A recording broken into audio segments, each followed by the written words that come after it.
Hello, नमस्कार विद्यार्थी मित्रांनो. तर 11वी अर्थशास्त्र या स्टेट बोर्ड रिव्हिजन सिरीजमधील प्रकरण 8व भारतातील दारिद्र्य याविषयी आपण पाहणार आहोत. तर बघा, प्रस्तावनेमध्ये काय दिलेलं आहे. दारिद्र्य ही भारतीय अर्थव्यवस्थेसमोरील एक प्रमुख आव्हान असून आर्थिक व सामाजिक घटकांशी निगडित आहे. तर बघा, दारिद्र्य बघा, दारिद्र्य हे आर्थिक व सामाजिक घटकांशी निगडित आहे. लक्षात असू द्या, दारिद्र्य ही समस्या कोणत्या प्रकारची आहे अशा पद्धतीचे क्वेश्चन्स ऑलरेडी विचारलेले आहेत. तर बघा, तर दारिद्र्य हे आर्थिक व सामाजिक प्रकारचं दारिद्र्य असतं. लक्षात असू द्या.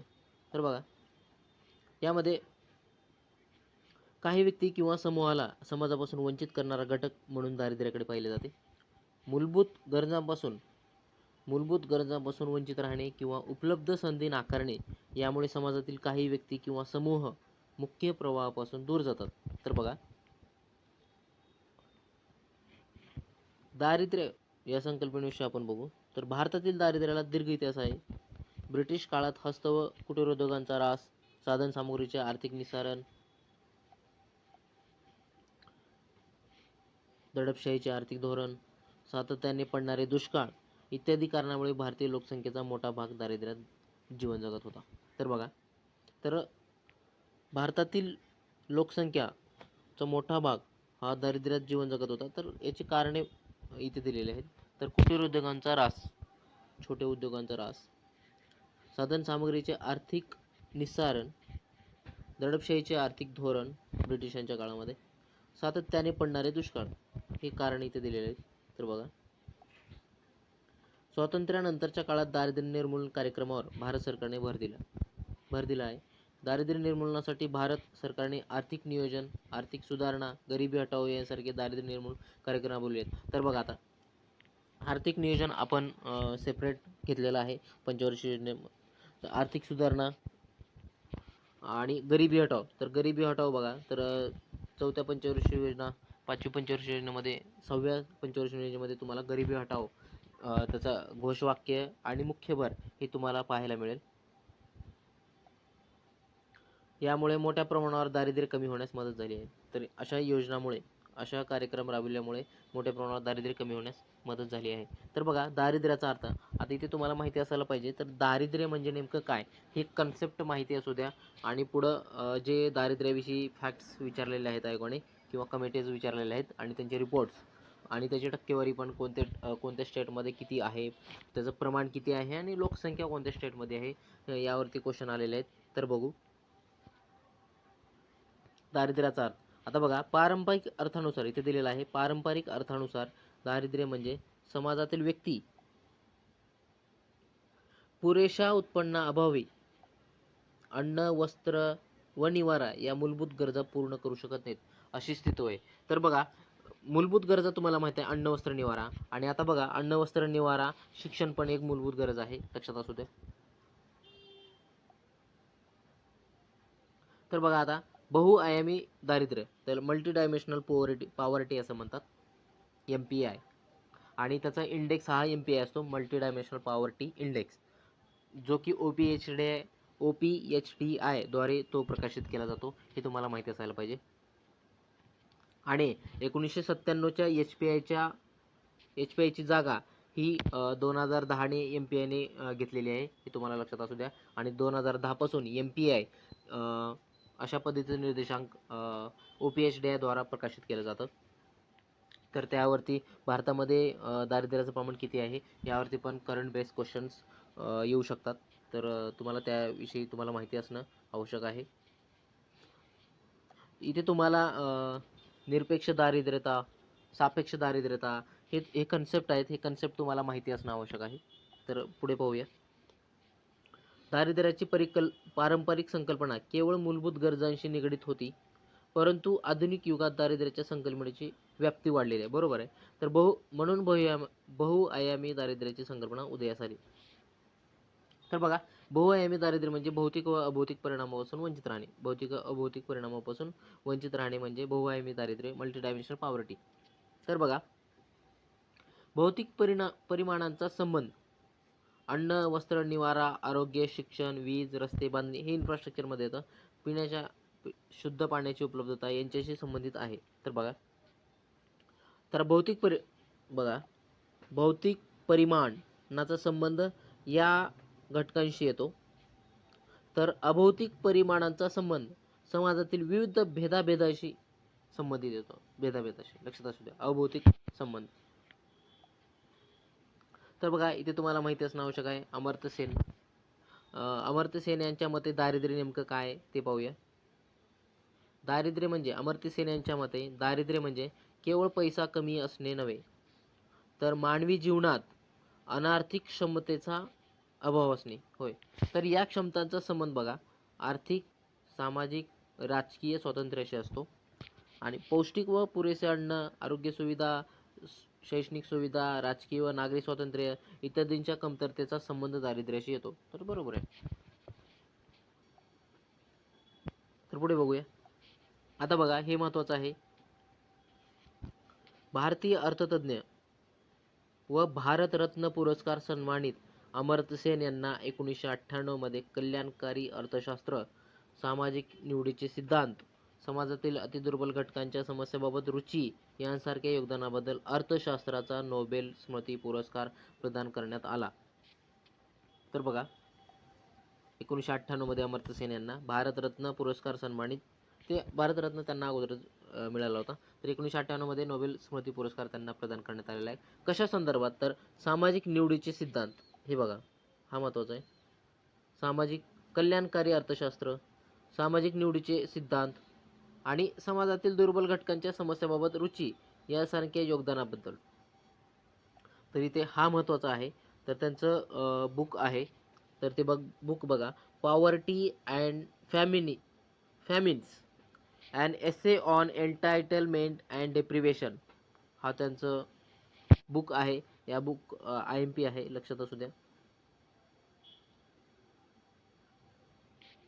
या पुस्तकात त्यांनी काय म्हटलेलं आहे बघा, आर्थिक दुर्बल घटकांच्या वेदनांचा विचार तर आहेच, त्याचबरोबर त्यांच्या उत्पन्न वाढीबाबतचे विचार या पुस्तकामध्ये त्यांनी मांडलेले आहेत. तसेच आर्थिक वृद्धीसाठी, इकॉनॉमिक ग्रोथसाठी सार्वजनिक आरोग्य व शिक्षणातील सुधारणासारख्या सामाजिक सुधारणावर भाष्य केलेलं आहे या पुस्तकामध्ये. तर यांचं पुस्तक लक्षात असू द्या. 1998 त्यांना नोबेल स्मृती पुरस्कार, ते भारतरत्न पण आहेत.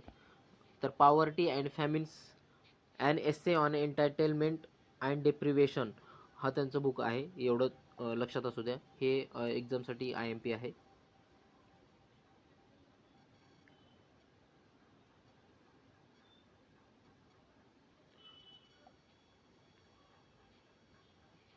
तर चला पुढे बघू. आता बघा दारिद्र्याची संकल्पना बघा, हे सगळ्यात महत्त्वाचं आहे. मी वरती सांगितलेलं निरपेक्ष दारिद्र्य, सापेक्ष दारिद्र्य. तर बघा हे यावरती क्वेश्चन येतं, निरपेक्ष आणि सापेक्ष दारिद्र्य. तर बघा भारतातील दारिद्र्य हे बहुआयामी आहे, मल्टी डायमेन्शनल. वेगवेगळ्या घटकांशी ते संबंधित असल्यामुळे त्याला बहुआयामी असं म्हणतात. तर भारतात दारिद्र्याच्या निरपेक्ष दारिद्र्य व सापेक्ष दारिद्र्य अशा प्रमुख संकल्पना आहेत भारतात, दोन्ही पण बघा. तर बघा निरपेक्ष दारिद्र्य, तर निरपेक्ष दारिद्र्य म्हणजे काय? तर भारतात कोणत्या प्रकारचं दारिद्र्य आढळून येतं किंवा दोन्ही पण दारिद्र्य आढळून येतं, पण दारिद्र्य मोजतात नेमकं कसं, तर आपण पाहूया. निरपेक्ष दारिद्र्य किमान उपभोगाच्या गरजेनुसार मोजले जाते. तर हे लक्षात असू द्या तुम्हाला. निरपेक्ष दारिद्र्य ज्याला ॲब्सोल्यूट पॉवर्टी असं म्हणतात, आणि सापेक्ष दारिद्र्याला रिलेटिव्ह पॉवर्टी असं म्हणतात. त्यामध्ये गरीब आणि श्रीमंत यांचा फरक केला जातो, त्यामुळे सापेक्ष असते तिथे. निरपेक्ष म्हणजे एक लेवल ठरवली जाते. तर ते आपण पुढे पाहूया. निरपेक्ष दारिद्र्य तर हे किमान उपभोगाच्या गरजानुसार मोजले जाते. निरपेक्ष दारिद्र्य हे लक्ष तुम्हाला माहितीच असणं गरजेचं आहे. नियोजन आयोगानुसार, आता नियोजन आयोगाची स्थापना तुम्हाला माहिती आहे 15 मार्च 1950 ला स्थापना करण्यात आली होती. त्याच्या ऐवजी 1 जानेवारी 2015 ला नीती आयोग स्थापन करण्यात आलेला आहे. आणि त्याच धर्तीवरती राज्यावरती 11 नोव्हेंबर 2022 ला मित्रा ही संस्था स्थापन करण्यात आली आहे, लक्षात असू द्या. MITRA मित्रा. तर किंवा मित्र पण म्हणू शकता. ग्रामीण क्षेत्रामध्ये दररोज प्रति व्यक्ती उष्मांकाचे प्रमाण 2400 कॅलरी उष्मांक असून शहरी क्षेत्रामध्ये 2100 उष्मांक इतके आहे. प्रत्येक व्यक्तीला सरासरी 2250 उष्मांकाची गरज असते. हे तुम्ही लक्षात असू द्या.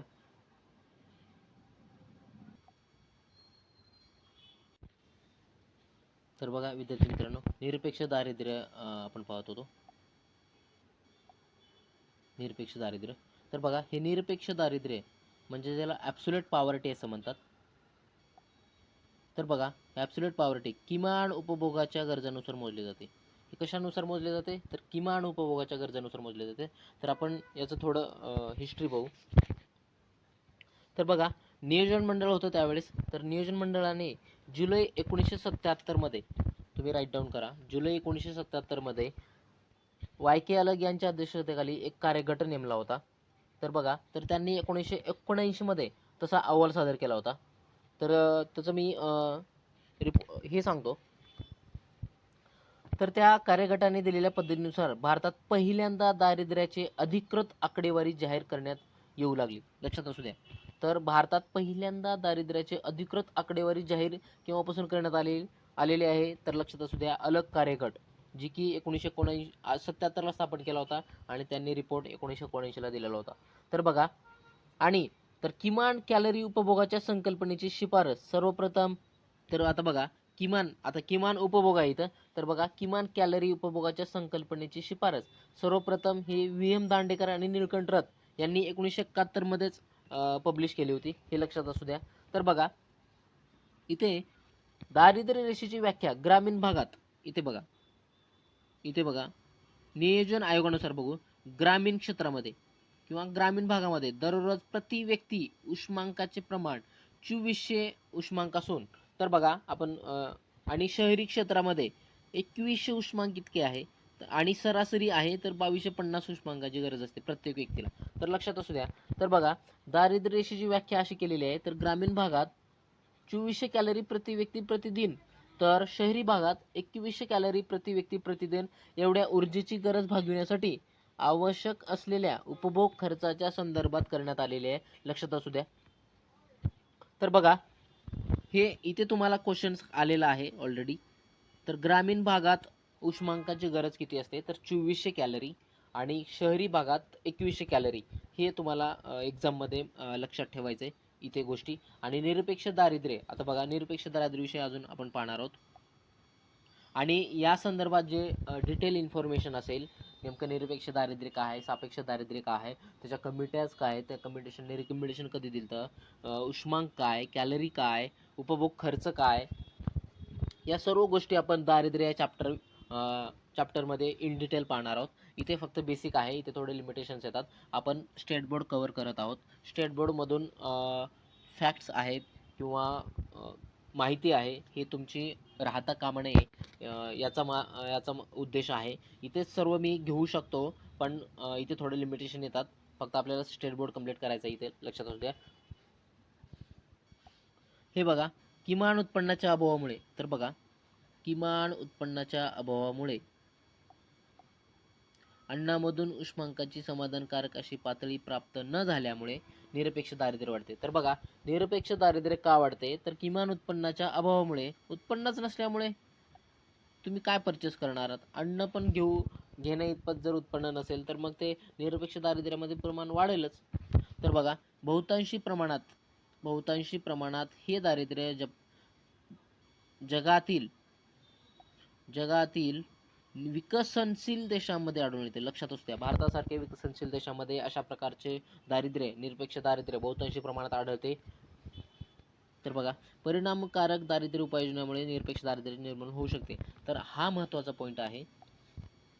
परिणामकारक दारिद्र्य उपाययोजनाद्वारे निरपेक्ष दारिद्र्याचे निर्मूलन होऊ शकते. हे बघा, तर कोणत्या प्रकारच्या दारिद्र्याचे निर्मूलन हे पूर्णतः होते किंवा कमी प्रमाणात होते, पण शक्य नाही, निर्मूलन होणे शक्य नाही, हे तर आपण पुढे पाहू. तर बघा इथे पुढं आहे, तर मी आता सांगतो. तर सापेक्ष दारिद्र्य एक आहे. तर सापेक्ष दारिद्र्य नेमकं काय ते पुढे पाहू. पण इथे सापेक्ष दारिद्र्य हे पूर्णतः निर्मूलन करता येत नाही, हे इथे तुम्हाला पॉईंट लक्षात असणं गरजेचं आहे. निरपेक्ष दारिद्र्याचे निर्मूलन होऊ शकते, पण सापेक्ष दारिद्र्याचे पूर्णतः निर्मूलन होणे शक्य नाही. हे लक्षात असू द्या. इथे 2 पॉईंट्स हे IMP आहेत एक्झामसाठी. तर इथे बघा सापेक्ष दारिद्र्य. तर सापेक्ष दारिद्र्य बघा. सापेक्ष दारिद्र्याची संकल्पना स्पष्ट करणे अवघड आहे. तर स्पष्ट करणे का अवघड आहे तर आपण बघू. विविध राहणीमानांच्या दर्जांची तुलना केल्यानंतर सापेक्ष दारिद्र्याची कल्पना येते. विविध राहणीमानांच्या स्टँडर्ड्स इथे सांगितलेला आहे. या दारिद्र्याचा अभ्यास उत्पन्न पातळी, इन्कम लेवल, ॲसेट्स संपत्ती, कन्झ्युम्शन एक्सपेंडिचर उपभोग खर्च आणि आर्थिक निष्क्रियता म्हणजेच बेरोजगारी, वृद्धत्व इत्यादी यांच्या परस्पर तुलनेमधून केला जातो या दारिद्र्याचा अभ्यास. त्यामुळे यामध्ये तुलना केली जाते. तुलना करून या दारिद्र्याचा अभ्यास केला जातो. त्यामुळे अशा प्रकारची सापेक्ष दारिद्र्य ची निर्मूलन होणे शक्य नाही. हे लक्षात असू द्या. तर इथे दिलेलं आहे. तर या सापेक्ष दारिद्र्य हे जगातील सर्व देशांमध्ये आढळून येते. तर बघा निरपेक्ष दारिद्र्य आपण पाहिलेलो आहे. निरपेक्ष दारिद्र्य हे बहुतांश प्रमाणात विकसनशील देशामध्ये आढळून येते. तर सापेक्ष दारिद्र्य हे जगातील सर्व देशांमध्ये आढळून येते. हे लक्षात असू द्या. तर बघा सापेक्ष दारिद्र्याचे पूर्णपणे निर्मूलन करता येत नाही. हा कीवर्ड्स लक्षात असू द्या. यावरती ऑलरेडी क्वेश्चन विचारलेला आहे. तर बघा निरपेक्ष दारिद्र्याचे निर्मूलन वेगवेगळ्या उपाययोजनाद्वारे निर्मूलन होणे शक्य आहे. पण सापेक्ष दारिद्र्याचे पूर्णपणे निर्मूलन करता येत नाही. तर बघा योग्य धोरण व उपाययोजनामुळे सापेक्ष दारिद्र्याचे निर्मूलन काही प्रमाणात कमी होऊ शकते. तर बघा निर्मूलन काही प्रमाणात होऊ शकते पण पूर्णपणे निर्मूलन करता येत नाही. हे पॉईंट्स लक्षात असलं पाहिजे. तुम्हाला इथे सापेक्ष दारिद्र्य नेमकं काय, निरपेक्ष दारिद्र्यता नेमकं काय आणि सापेक्ष दारिद्र्य निरपेक्ष दारिद्र्याचं निर्मूलन करता येते की नाही हे तुम्हाला माहिती असणं आवश्यक आहे. यावरती क्वेश्चन विचारलेले आहेत. तर बघा आता दारिद्र्य रेषा आपण पाहूया. तर दारिद्र्य रेषा पॉवर्टी लाईन.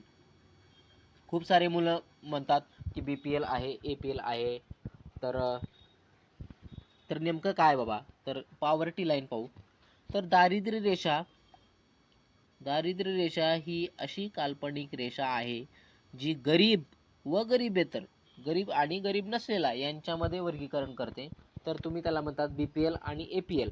आणि या दोन्हींच्या मधली जे वर्गीकरण केलं जातं ज्या रेषेद्वारे तर त्या रेषेला दारिद्र्य रेषा असे म्हणतात. आणि ही दारिद्र्य रेषा प्रत्येक व्यक्तीच्या दैनंदिन खर्चाशी, डेली एक्सपेंडिचरशी निगडीत असते. दररोजच्या खर्चाशी निगडीत असते. लक्षात असू द्या दारिद्र्य रेषा. तर विविध समित्या आणि अभ्यासगटांनी दारिद्र्य रेषेची संकल्पना विविध प्रकारे स्पष्ट केलेली आहे. तर बघा नीती आयोगाने दारिद्र्य निर्मूलनासाठी नेमलेल्या कार्यगटाच्या व्याख्येनुसार तर YK अलग होता अगोदर आणि त्याच्या अगोदर कार्यगट पण होता. लक्षात असू द्या.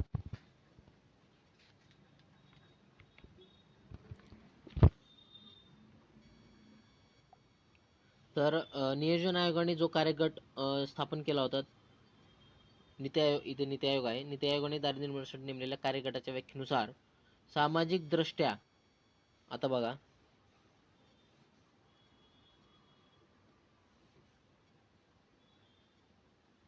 एक मिनिट. तर सामाजिक दृष्ट्या मूलभूत गरजा भागविण्यासाठी लागणाऱ्या वस्तू व सेवा खरेदी करण्याकरता जो खर्च येतो त्या प्रारंभिक खर्चाच्या पातळीस दारिद्र्य रेषा असे म्हटलेलं आहे. तर बघा तर दारिद्र्य रेषेचे प्रमुख उद्देश खालीलप्रमाणे बघा. तर बघा दारिद्र्य रेषेचे प्रमुख उद्देश. तर दारिद्र्य रेषेवर म्हणजे APL अबोव पॉवर्टी लाईन म्हणतात. दारिद्र्य रेषेच्या खाली BPL बिलो पॉवर्टी लाईन असणारी लोकसंख्या ठरविणे. त्याचं दारिद्र्य रेषेचे उद्दिष्ट. दारिद्र्य रेषा का फिक्स केली तर बघा लोकसंख्या ठरविणे असा त्याचा अर्थ आहे. तर कुटुंबाच्या उपभोग खर्चावरून दारिद्र्याची ओळख पटवणे, दारिद्र्याची ओळख पटवणे, दारिद्र्य किती आहे ते ओळख पटवणे, वेळोवेळी दारिद्र्याचा मागोवा घेऊन प्रदेशांची तुलना करणे आणि दारिद्र्य निर्मूलन कार्यक्रमासाठी आवश्यक खर्चाचा अंदाज बांधणे. तर बघा, दारिद्र्य रेषेचे प्रमुख उद्देश काय आहे किंवा का दारिद्र्य रेषा करावी? तर बघा, लोकसंख्या ठरवणे, APL आणि BPL मध्ये किती आहे ते, दारिद्र्याची ओळख पटविणे, नेमकं कोणत्या प्रकारचं दारिद्र्य आहे, प्रदेशांची तुलना, कोणत्या प्रदेशांमध्ये किती दारिद्र्य आहे हे बघणे आणि आवश्यक खर्चांचा अंदाज बांधणे. तर बघा, दारिद्र्य रेषा ही प्रत्येक राष्ट्रानुसार बदलते, बरोबर आहे. जागतिक बँकेच्या अहवालानुसार, आता वर्ल्ड बँकचा रिपोर्ट आहे, दारिद्र्य रेषा ही 2011च्या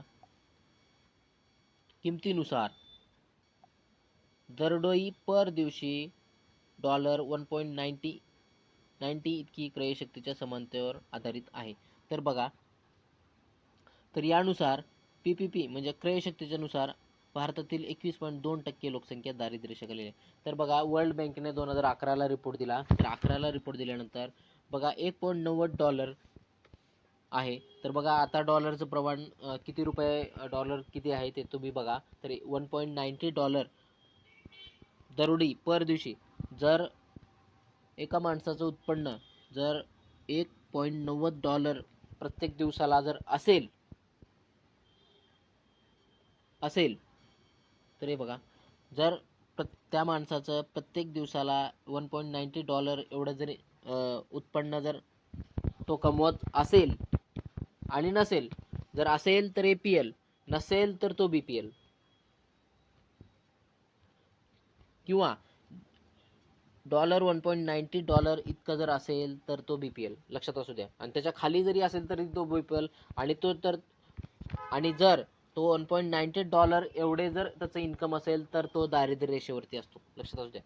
$1.90 इतके जर दिवसाला जर तो कमवत असेल तर तो दारिद्र्य रेषेवरती असतो. आणि त्याच्यापेक्षा कमी जर कमवत असेल तर तो BPL मध्ये येईल. आणि त्याच्यापेक्षा जास्त जर कमवत असेल तर तो APL मध्ये येईल, म्हणजे अबोव पॉवर्टी लाईन मध्ये. तर बघा, हे वर्ल्ड बँकेचं आहे. क्रयशक्ती म्हणजे पॉवर परचेसिंग पॅरिटी. तर बघा, या आधारानुसार भारतातील तर हे अशा पद्धतीचं किती % लोक आहेत, तर लक्षात असू द्या 21.2% लोकसंख्या दारिद्र्य रेषेखाली आहे, बिलो पॉवर्टी लाईन, लक्षात असू द्या. हे 21.2 यावरती क्वेश्चन आलेला आहे. आणि $1.90 हा पण क्वेश्चन आलेला आहे, लक्षात असू द्या, वर्ल्ड बँकेनुसार, बरोबर आहे. तर बघा, इथे ग्रामीण दारिद्र्य, आता दारिद्र्याचे प्रकार इथे दिलेला आहे. ग्रामीण दारिद्र्य,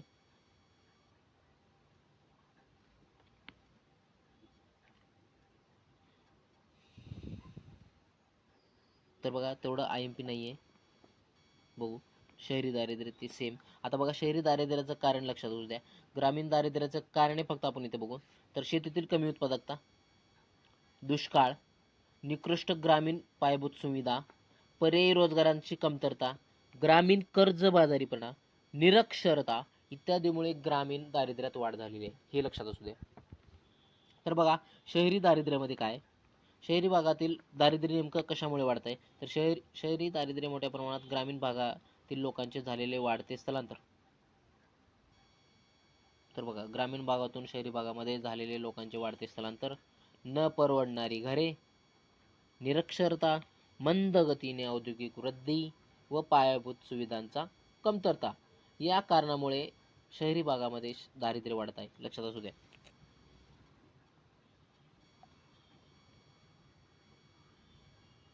तर बघा, दारिद्र्यामुळे झोपडपट्टी, आता बघा दारिद्र्यामुळे काय होतं परिणाम, तर बघा झोपडपट्टीची वाढ होते आणि अनौपचारिक क्षेत्रात वाढ होते आणि कायदा व सुव्यवस्थेचा प्रश्न निर्माण होतो. ट्रॅफिकची समस्या होते, म्हणजे लोक वाढल्यामुळे कायदा व सुव्यवस्थेचा प्रश्न निर्माण होतो, झोपडपट्टी वाढते आणि अनौपचारिक क्षेत्रात वाढ होते दारिद्र्यामुळे, शहरी दारिद्र्यामुळे, लक्षात असू द्या.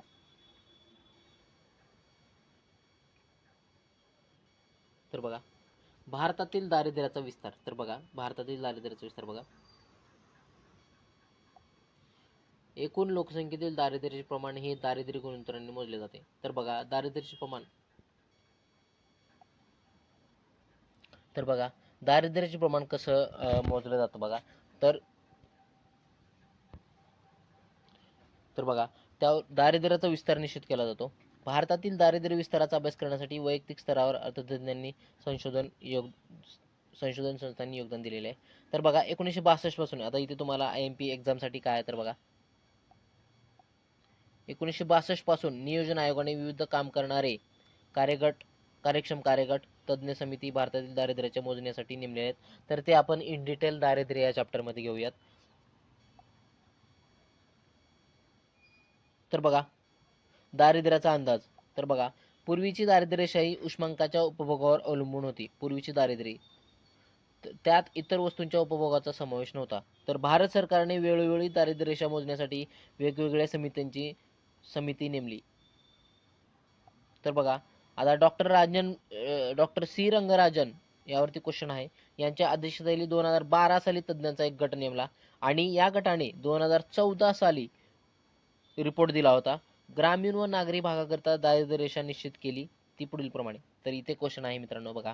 तर डॉक्टर सी रंगराजन यांना 2012 मध्ये यांच्या अध्यक्षतेखाली एक तज्ज्ञ गट नेमला होता आणि त्यांनी रिपोर्ट कधी दिला तर 2014 साली त्यांनी रिपोर्ट दिला. हे तुम्हाला पाठच करणे गरजेचं आहे, लक्षात असू द्या. यावरती क्वेश्चन ऑलरेडी विचारलेला आहे मित्रांनो.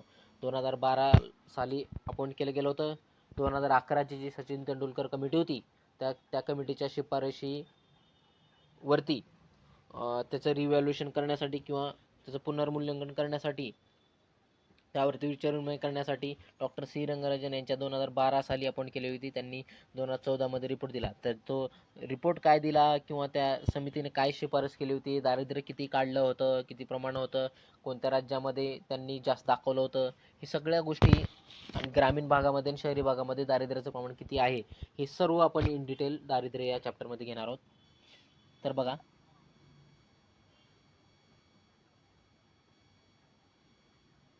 तर ठीक आहे, इथे पण दिलेलं आहे तर आपण इथेच घेऊन टाकू. तर रंगराजन कमिटी ची शिफारस इथे बघू किंवा त्यांनी दिलेला रिपोर्ट पाहू.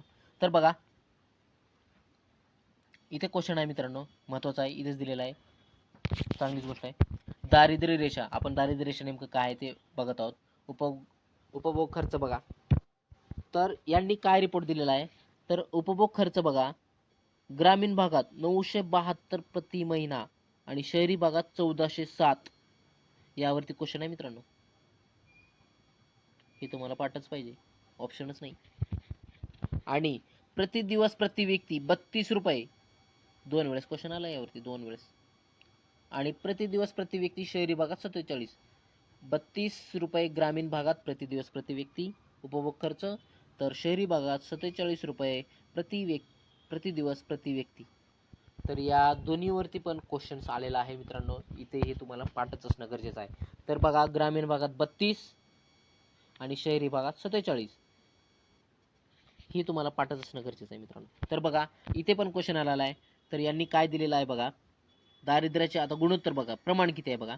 तर ग्रामीण भागात किती आहे, 30.9% आहे, 30.9%. तर शहरी भागात 4 ने कमी करा, 26.4, आणि एकूण आहे 29.5.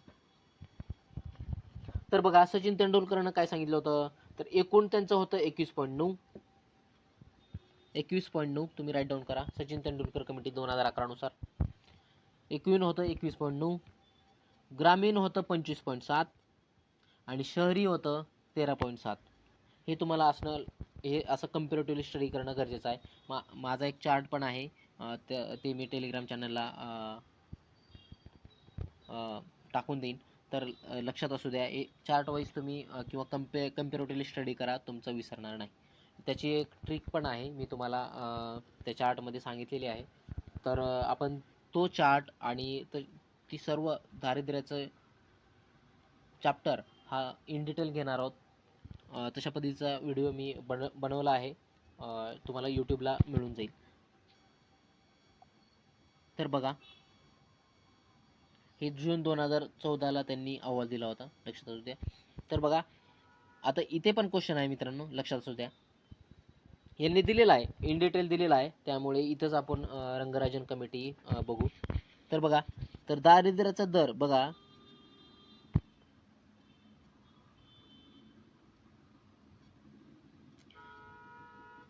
तर बघा यावरती काही पुढं पाहू आपण. त्यांनी काय, तर बघा अजून एक पॉईंट ॲड करायचं रंगराजनचा.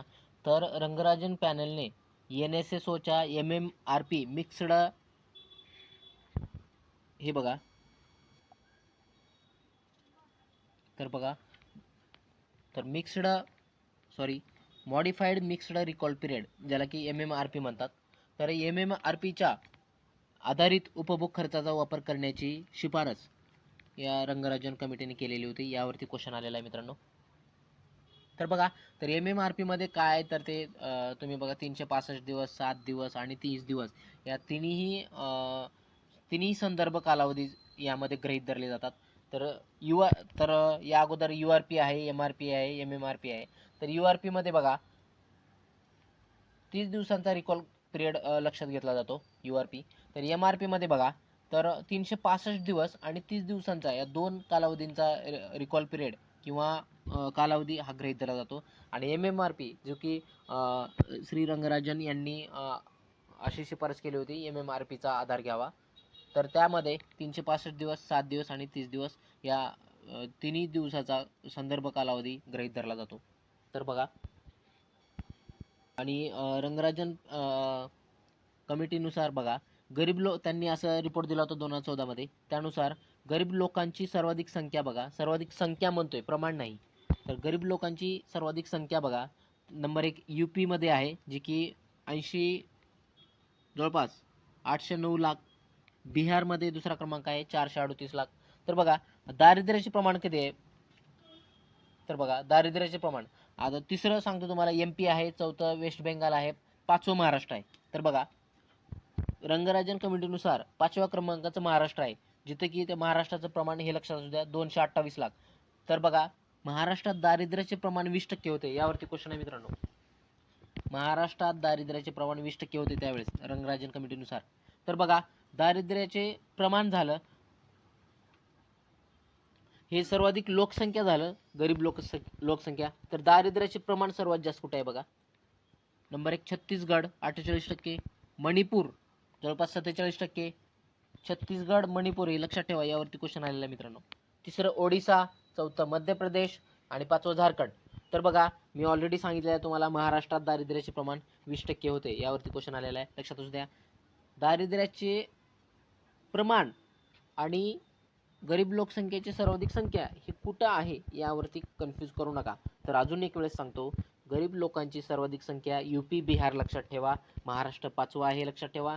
तर दारिद्र्याचे सर्वाधिक प्रमाण हे छत्तीसगड, मणिपूर आहे, हे लक्षात असू द्या.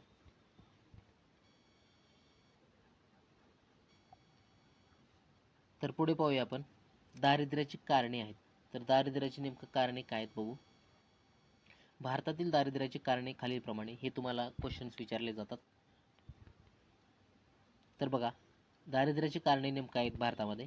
तर नंबर 1 आहे लोकसंख्येचा विस्फोट. आपण ऑलरेडी याच्या अगोदरच्या लोकसंख्या चॅप्टरमध्ये याचं डिटेल पाहिलेलं आहे. त्यामुळे बघा जलद गतीने वाढणारी लोकसंख्या आहे, त्यामध्ये साधनसंपत्तीचे वाटप असमान असते. त्यामुळे त्यांच्या गरजा पूर्ण न झाल्याने दारिद्र्याचा विस्तार झाला आहे, लक्षात असू द्या.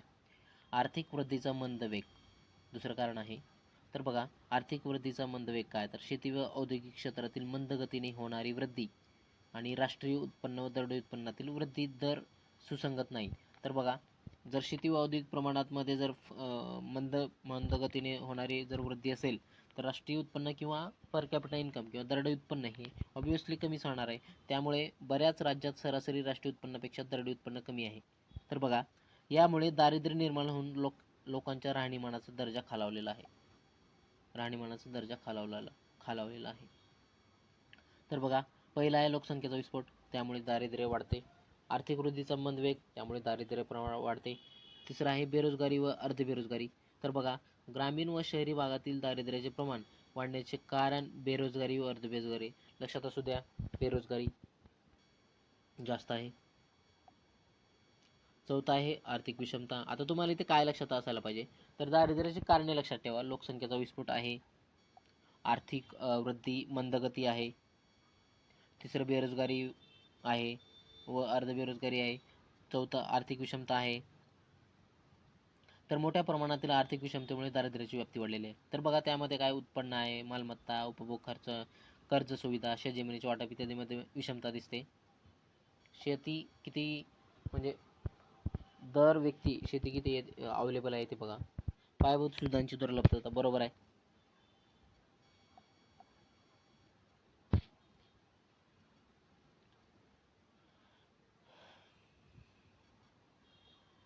हे बघा चलनवाढ लक्षात असू द्या. आता चलन काय बघू. चलनवाढ म्हणजे सातत्याने जीवनावश्यक वस्तूंच्या किमतीत होणारी वाढ. सातत्याने जीवनावश्यक वस्तूंच्या किमतीत होणारी वाढ म्हणजे चलनवाढ होय. तर बघा खाद्यपदार्थ, आता तेल महाग होतंय, खाण्याचं तेल, साखर महाग होते. तर बघा या सगळ्या गोष्टी, त्यामुळे उपासमार होते, कुपोषण होतं, हे यामध्ये वाढ होते. लक्षात असू द्या.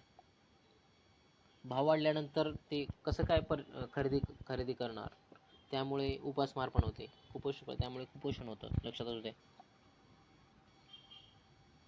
दारिद्र्य वाढण्याची कारणे हे चलनवाढ पण आहे. लक्षात असू द्या. महागाई ज्याला तुम्ही म्हणता. आता प्रादेशिक असंतुलन दारिद्र्याचे कारण आहे. लक्षात असू द्या. हे 3-4 स्टेटमेंटमध्ये त्यांनी अशा पद्धतीचे क्वेश्चन फ्रेम करू शकतात. प्रादेशिक असंतुलन हे दारिद्र्याचे कारण आहे. बरोबर असेल. तर बघा आपण बघू दारिद्र्य कुठं कुठं आहे किंवा प्रादेशिक असंतुलन कुठं आहे. ओरिसामध्ये, मध्य प्रदेशमध्ये, बिहारमध्ये, छत्तीसगडमध्ये, झारखंडमध्ये, सिक्कीममध्ये, अरुणाचल प्रदेशमध्ये, आसाममध्ये ही राज्य आर्थिक विकासामध्ये मागासलेली असून त्यांचे दारिद्र्याचे गुणोत्तर जास्त आहे. लक्षात असू द्या. तर दारिद्र्याचे गुणोत्तर यावरती ऑलरेडी क्वेश्चन आलेला आहे मित्रांनो. तर दारिद्र्याचे गुणोत्तर जास्त कसं आहे, तर तिथे ओरिसा पण ऑप्शन होतं. लक्षात असू द्या. आता बघा दारिद्र्याचे दुष्टचक्र आपण ऑलरेडी घेतलेलं आहे. दारिद्र्याचे दुष्टचक्र मी सांगितलेलं आहे. Rich gets rich, poor gets poorer. Rich gets rich, poor gets poorer. म्हणजे श्रीमंतच होत जातात, गरीबच होत जातात. हे सर्वजण अशा पद्धतीचे स्टेटमेंट करत असतात. म्हणजे खूप सारे अशा प्रकारचे स्टेटमेंट करत असतात. सर्वजण नाही, सॉरी. आणि सगळ्यांना माहिती आहे ते. तर ही संकल्पना कोणाची आहे पण प्रत्येकाला माहिती नसेल. तर ही संकल्पना आहे रॅग्नर नर्क्स यांनी मांडलेली आहे. तर बघा अनेक भारतीय दारिद्र्याच्या दुष्टचक्रात अडकले असून परिणामी राष्ट्रीय उत्पन्नात घट, दरडोई उत्पन्नात ऑब्वियसली घट, कमी उपभोग, कमी भांडवल निर्मिती, कमी बचत, कमी उत्पादन व रोजगारीत घट, हे दारिद्र्याचे दुष्टचक्र आहे. लक्षात असू द्या. तर दारिद्र्याचे दुष्टचक्र ही संकल्पना मांडणारे रॅग्नर नर्क्स आहेत. तर बघा तर दारिद्र्याचे दुष्टचक्र काय, जर तुम्हाला जर रोजगार मिळाला तर त्यातून उत्पन्न मिळतं. जर पैसे मिळाले तर तुम्ही सेव्हिंग करता किंवा काहीतरी डिमांड करता. डिमांड केल्यानंतर स्टँडर्ड ऑफ म्हणजे पर्चेसिंग होतं, अजून रोजगार मिळतो, पुन्हा तुमचं दरडोई उत्पन्न वाढतं, जास्त उपभोग खर्च होतो, जास्त भांडवल निर्मिती होते, जास्त बचत होते किंवा जास्त तुमच्या बचतीमुळे इंडस्ट्रियलिस्ट किंवा ते कर्ज उचलतात, कंपन्या स्थापन करतात, तिथे प्रोडक्शन होतं, जास्त प्रोडक्शन होतं, त्यामुळे रोजगार भेटतो. त्याच्याच वर्सेस म्हणजे रोजगारीत घट, कमी उत्पादन, कमी बचत, कमी भांडवल निर्मिती, कमी उपभोग खर्च, कमी दरडोई उत्पन्न, कमी राष्ट्रीय उत्पन्न, हे असं तर चला पुढे चालूया. हे दुष्टचक्र मी आता सांगितलेलं आहे. कमी रोजगार असेल तर कमी राष्ट्रीय उत्पन्न, कमी राष्ट्रीय उत्पन्न असेल तर कमी दरडोई उत्पन्न, कमी दरडोई उत्पन्न असेल. तर बघा विद्यार्थी मित्रांनो, दारिद्र्याचे दुष्टचक्र आपण पाहिलेलो आहे. पुढे भाऊ, दारिद्र्याचे परिणाम हे कॉमन असतात जवळपास, यावरती क्वेश्चन तुम्हाला सुटतो. तर बघा शाश्वत विकासाचे ध्येय म्हणजे सस्टेनेबल डेव्हलपमेंट गोल्स बघा तर किती होते. सस्टेनेबल डेव्हलपमेंट गोल्स 2015 ते 2030 हा त्याचा कालावधी आहे. 2015 ते 2030 पासून एम डी जीची त्यांनी जागा घेतली. 2000 ते 2015 साली एम डी जी होते. तर एम डी जी किती होते बघा, 8, 18 आणि 48 लक्षात असू द्या हे आकडे. 8 ध्येय होते, 18 उपध्येय होते. आणि तर बघा 8, 18, 48 हे लक्षात असू द्या. आणि इकडे 17, 169 लक्षात असू द्या एस डी जी साठी. एम डी जी 8, 18, 48 आणि एस डी जी 17, 169 हे तुम्हाला पाठच असणं आवश्यक आहे. मिलेनियम डेव्हलपमेंट गोल्स म्हणजेच एम डी जी. तर सहस्त्रक विकास उद्दिष्टे, सहस्त्रक हे नाव किंवा शतकोत्तर हे नाव तुम्ही लक्षात असू द्या. मराठीतून विचारलेलं होतं, तिथं कन्फ्यूज होऊ नका. एम डी जी तर बघा 2015 पर्यंत होतं. 2015 ते 2030 हे sustainable development goals S D G. ठीक आहे. तर बघा 17 उद्दिष्टे इथे दिलेलं आहे बघा, 17 उद्दिष्टे. तर लक्षात असू द्या इथे 17 उद्दिष्टे आहेत. ही 17 उद्दिष्टे तुम्ही पाठच असायला पाहिजे 17 उद्दिष्टे. तर बघा इथे यावरती क्वेश्चन आलेला होता. तर बघा 4थं उद्दिष्टे इथे आपण बघू. 4थं उद्दिष्टे, तर 4थं उद्दिष्ट आहे शिक्षण. अलग लक्षात. तर पहिलं आहे दारिद्र्याचा अभाव, दुसरं आहे भुकेले नाहीत, तिसरं आहे चांगले आरोग्य, 4थं आहे शिक्षण, 5वं आहे लिंग समभाव, 6वं आहे पिण्याचे पाणी, अतिस्वच्छता पाणी लक्षात ठेवा हे बघा. 7वं आहे ऊर्जा लक्षात ठेवा, स्वच्छ ऊर्जा. 8वं आहे वाढ, आर्थिक विकास आणि रोजगाराच्या संधी, चांगल्या रोजगाराच्या संधी. तर बघा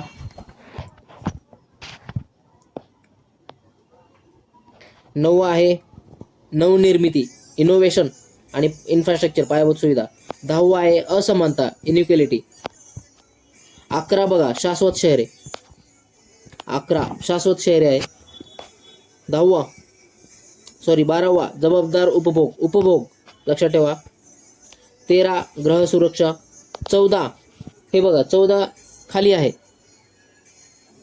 14 पाण्याखालील जमीन. 15 जमिनीवरील जीवन खाली लक्षात ठेवा, पाण्याखालील. 15 जमिनीवरील. आणि 16 शांती आणि न्याय, 16 शांती आणि न्याय. आणि 17 ध्येयासाठी भागीदारी लक्षात असू द्या. हे 17 उद्दिष्टे तुम्हाला पाठच असणं आवश्यक आहे. तर इथे क्लू बघा, दारिद्र्याचं पहिलं आहे आणि भुकेले नाहीत हे दुसरं आहे. तिसरं आरोग्य लक्षात ठेवा, तिसरे आरोग्य. 4थे शिक्षण, 5वे लिंग समभाव, 6वे पाणी, 7वे ऊर्जा. 7 म्हणजे ऊर्जा लक्षात असू द्या. 8 आर्थिक विकास किंवा रोजगाराचे संधी. 9 इनोव्हेशन, नवनिर्मिती. 10 असमानता. 11 शाश्वत शहरे आणि संप्रेषण. 12 उपभोग, जबाबदार उपभोग. 13 ग्रह सुरक्षा. 14 पाण्याखाली जमीन. 15 जमिनीवरील जीवन. आणि 16 शांती आणि न्याय. आणि 17 हे 17वे उद्दिष्ट. 17वे ध्येयासाठी भागीदारी लक्षात असू द्या. असे 17 उद्दिष्ट आहेत जे की 2030 पर्यंत त्यांचं टार्गेट आहे. आणि हे सर्व विकसित, अविकसित, विकसित आणि विकसनशील देशांसाठी लागू आहेत. SDG, MDG फक्त अविकसित आणि विकसनशील देशांना लागू होते, विकसित देशांसाठी नव्हे. तर बघा असे चेंजेस आहेत. तर बघा आता हे बघू आपण, इथे इथेच दिलेलं आहे बघा. 2015 रोजी, सप्टेंबर 2015 रोजी हा SDG स्वीकारला आहे.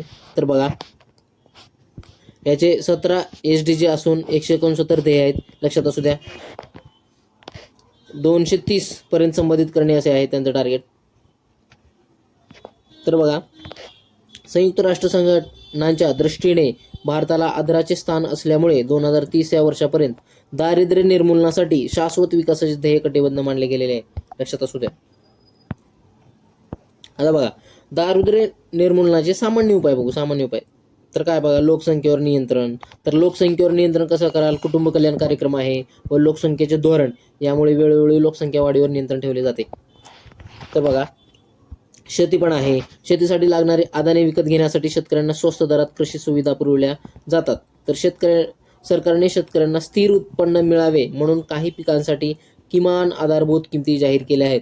तर किमान आधारभूत किमती MSP मिनिमम सपोर्ट प्राइस असं त्याला म्हणतात. ग्रामीण कामे बघा, ग्रामीण कामेमध्ये रस्त्यांची बांधणी आली, लघु जलसिंचन सुविधा निर्मिती आली, ग्रामीण विद्युतीकरण आलं, इत्यादी कामाद्वारे गरिबांना रोजगार उपलब्ध करून दिलेला आहे, लक्षात असू द्या. आता बघा ग्रामीण औद्योगिकरण बघा, तर ग्रामीण भागात रोजगार पुरविण्यासाठी लघु उद्योग किंवा कुटीर उद्योगांना प्रोत्साहन दिले आहे. किमान वेतन 1948 हे क्वेश्चन आहे मित्रांनो, इथे लक्षात असू द्या. किमान वेतन कायदा कधीचा आहे, तर 1948 आहे. तर 1948 मध्ये किमान वेतन कायदा संमत झाला, लक्षात असू द्या. त्या अंतर्गत मजुरांना, आता या अंतर्गत काय बाबा, तर मजुरांना न्याय मोबदला देण्याची तरतूद करण्यात आली आणि त्यात वेळोवेळी बदल करण्यात आले, लक्षात असू द्या. तर 1948चा जो किमान वेतन कायदा आहे, तर त्या अंतर्गत मजुरांना न्याय मोबदला देण्याची तरतूद यामध्ये करण्यात आलेली आहे. त्यामुळे तो IMP आहे, लक्षात असू द्या. क्वेश्चन ऑलरेडी आलेला आहे. सार्वजनिक वितरण व्यवस्था बघा, सार्वजनिक वितरण व्यवस्थेद्वारे गरिबांना सवलतीच्या दराने शिधा वाटप तुम्ही बघितलंय. केंद्राद्वारे अन्नधान्य वितरण व अन्न सुरक्षा उपलब्ध झाली आहे. त्यामुळे गरीब कुटुंबामध्ये अन्नधान्याची निश्चिती झालेली आहे. 2 रुपये किलो गहू आणि 3 रुपये किलो तांदूळ अशा पद्धतीने, त्यावरती पण क्वेश्चन आहे, लक्षात असू द्या. त्यामध्ये फेराफेर म्हणजे आदलाबदल करतं, 2 रुपये किलो तांदूळ आणि 3 रुपये किलो गहू, तर असं नाही, तर 2 रुपये किलो गहू आणि 3 रुपये किलो तांदूळ, लक्षात असू द्या. त्यावरती क्वेश्चन आलेला आहे मित्रांनो. ते बघा, केशरी राशन कार्ड, पिवळं राशन कार्ड, पांढरं राशन कार्ड. तर आपण पाहूया. आता 7वं बघा, बँकांचे राष्ट्रीयकरण. 1969 आणि 1980ला बँकांचे राष्ट्रीयकरण करण्यात आलेलं आहे. तर का, तर आर्थिक अंतर्भाव करण्याच्या हेतूने गरीब लोकांना कमी व्याजदरात पतसुविधा उपलब्ध करून देण्यासाठी बँकांचे राष्ट्रीयकरण करण्यात आलेले आहे, असं त्यांनी म्हटलेलं आहे, हे लक्षात असू द्या. तर बघा, पहिलं राष्ट्रीयकरण 14 बँकांचे राष्ट्रीयकरण करण्यात आलेलं आहे. 14 आणि दुसरं 6 बँकांचं. तर पहिलं 14 बँकाचं 19 जुलै 1969 हे डेट पाठच पाहिजे. आणि ह्या 14 बँका लक्षात ठेवण्याची गरज नाही, पण 15 एप्रिल 1980ला डेट सांगतो, हे डेट पाठच असणं गरजेचं आहे. 15 एप्रिल 1980ला दुसऱ्यांदा बँकांचे राष्ट्रीयकरण करण्यात आलेलं आहे. आणि ते 6 बँका तुम्हाला पाठ करणं आवश्यक आहे. तर ते 6 बँका कोणत्या, यावरती ऑलरेडी क्वेश्चन आलेला आहे. तर ते 6 बँका जर तुम्हाला पाठ असतील तर ते 14 बँका पाठ करण्याची गरज नाही, एवढं लक्षातच द्या. पण त्यामधलं जे ॲसेट आहे ते कोणत्या बँकेचं जास्त आणि कोणत्या बँकेचं कमी, एवढं मात्र तुम्हाला लक्षात ठेवणं गरजेचं आहे. त्यावरती ऑलरेडी क्वेश्चन आलेला आहे मित्रांनो. तर बघा, 8वं आहे प्रगतिशील कर धोरण. तर बघा, उत्पन्न विषमता कमी करण्यासाठी प्रगतिशील कर पद्धत अंमलात आली, लक्षात असू द्या. प्रगतिशील कर पद्धत कशासाठी अंमलात आली, तर उत्पन्नामध्ये जे काही विषमता आहे तर ते विषमता कमी करण्यासाठी प्रगतिशील कर पद्धत अंमलात आली, म्हणजे प्रोग्रेसिव्ह टॅक्स सिस्टम, लक्षात असू द्या. तर आता शिक्षण बघा, तर प्राथमिक शिक्षण, आता शिक्षणाचा मुद्दा बघू. दारिद्र्य कमी करण्यामध्ये शिक्षणाचा रोल मोठा आहे. तर बघा, प्राथमिक शिक्षण हे सगळ्यांना मोफत व सक्तीचे केले आहे. तर बघा, वयोगट 6 ते 14 वर्षापर्यंत प्राथमिकचे म्हणजे सक्तीचे शिक्षण केलेलं आहे. त्याची घटनादुरुस्ती आहे 86 घटनादुरुस्ती 2002, तुम्हाला माहिती असेल. जर माहीत नसेल तर राईट डाऊन करा. 86 घटनादुरुस्ती 2002 यानुसार आर्टिकल 21A ॲड केलेला आहे मित्रांनो, लक्षात असू द्या. आणि आर्टिकल म्हणजे DPSP कलम डायरेक्टिव्ह प्रिन्सिपल ऑफ स्टेट पॉलिसीमध्ये आर्टिकल 45 आहे. त्या 45B यामध्ये चेंजेस करण्यात आलेले आहेत. त्यामध्ये वयोगट होता अगोदर 0 ते 14, पण आता तो वयोगट कॅन्सल करून 0 ते 6 वर्षाचा वयोगटापर्यंत त्यांना शिक्षणासाठी तरतूद करणे हे राज्यांचं कर्तव्य असं मानलं जातं DPSPमध्ये, म्हणजे मार्गदर्शक तत्वामध्ये. आणि 21A मध्ये 6 ते 14 वर्ष वयोगटाच्या मुलांना प्राथमिक व सक्तीचे शिक्षण व मोफत असं तिथे तरतूद करण्यात आलेली आहे, हे लक्षात असू द्या. 86वी घटनादुरुस्ती 2002 नुसार मित्रांनो. चला पुढे जाऊया. आता स्वस्त गृहनिर्माण योजना. तर बघा, ग्रामीण व नागरी भागातील गरिबांसाठी पुनर्वसन कार्यक्रम व स्वस्त दरात घरे देण्याची सुविधा पुरवली आहे. ग्रामीण व नागरी भागातील गरिबांसाठी पुनर्वसन कार्यक्रम व स्वस्त दरात, जसं की इंदिरा आवास योजनेचं 1985-86चा 2015 मध्ये पंतप्रधान आवास योजनेमध्ये रूपांतर करण्यात आलेले आहे. तर बघा रमाबाई घर योजना आहे. तर अशा खूप साऱ्या योजना आहेत. तर तुम्ही बघा पुढे बघा आरोग्याच्या सुविधा.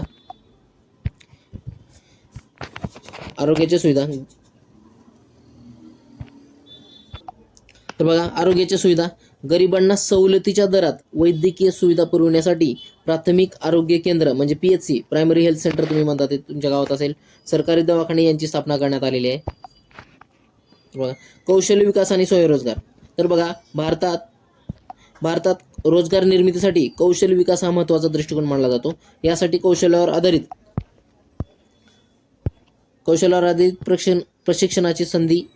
प्रशिक्षणाची संधी उपलब्ध करून देणे आवश्यक आहे. या संधीमुळे लोक उद्योजकता व स्वयंरोजगारासाठी प्रोत्साहित होतील. बरोबर आहे.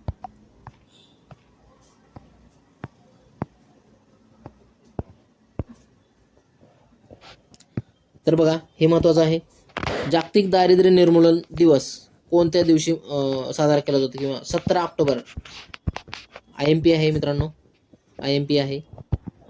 17 ऑक्टोबर जागतिक दारिद्र्य निर्मूलन दिवस मानला जातो. तर बघा अशा पद्धतीने आपण कंप्लीट रिव्हिजन केलेली आहे. तर हा व्हिडिओ जास्तीत जास्त जर तुम्हाला आवडला असेल तर जास्तीत जास्त लाईक करा आणि जास्तीत जास्त सबस्क्राईब करून शेअर करा मित्रांनो. जर अशा पद्धतीने तुम्ही मला मदत केली तर मला प्रेरणा मिळेल आणि अशाच पद्धतीचे मी तुमच्यासाठी व्हिडिओज घेऊन येईल. तरी एक क्विक रिव्हिजन आहे. या माध्यमातून तुम्ही तुमचं state board revision session complete व्हायला मदत होईल मित्रांनो. ओके, धन्यवाद.